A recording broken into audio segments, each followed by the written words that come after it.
যদি না হয় আগামীকাল ইনশাআল্লাহ সূর্য পূর্ব দিকে উঠবে। পেঁচার চোখ বন্ধ থাকার উপর সূর্যের উঠা না ওঠা নির্ভর করবে না ইনশাআল্লাহ।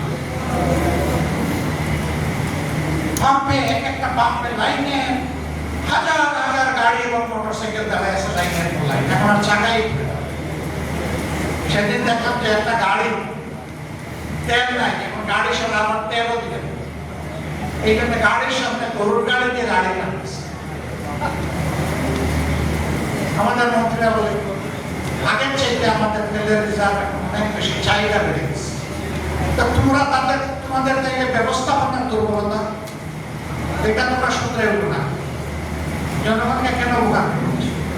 আজকে সেই গাড়ির চাপে পড়ে আমার গাড়ির তেল প্রায় শেষ হয়ে যাবার 1 ঘন্টার মতো এই রাস্তায় কাটাই দিলাম। একদিকে তেল পাই না, আর একদিকে তেল যা আছে ওই তেল না পাওয়া ভাইদের কষ্টের কারণে এই তেল শেষ।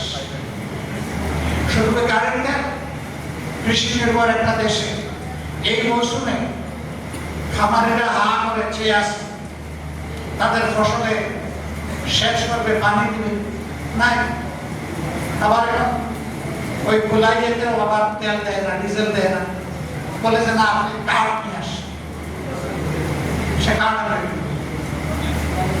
এখন তাইলে পাম্পগুলো অটোমেটিক্যালি বন্ধ হয়ে যাবে।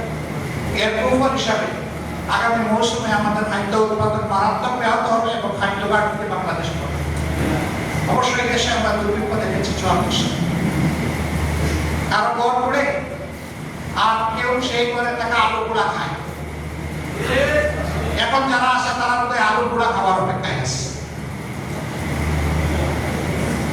আল্লাহ তাআলা এই জাতিকে হেফাজত করুন। আমরা জনগণকে কথা দিচ্ছি, আমরা 77 জন যারা আপনাদের হয়ে সংসদের ভিতরে ঢুকেছি, আমরা 77 জন 18 কোটি মানুষকেও পাহারা দেব, আর সংসদের ভিতরে জাতির কপাল নিয়ে কেউ ডাকাতি বা সিনিমিনি করতে না পারে তার পাহারা দেব।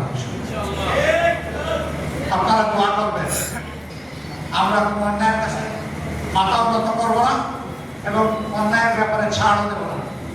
আমাদের পলিসি স্পষ্ট, ন্যায়ের কাছে সহযোগিতা সমর্থন, অন্যায়ের বিরুদ্ধে প্রতিবাদ এবং প্রতিরোধ, সেই জ্ঞান আমরা তুলে রাখবো ইনশাআল্লাহ।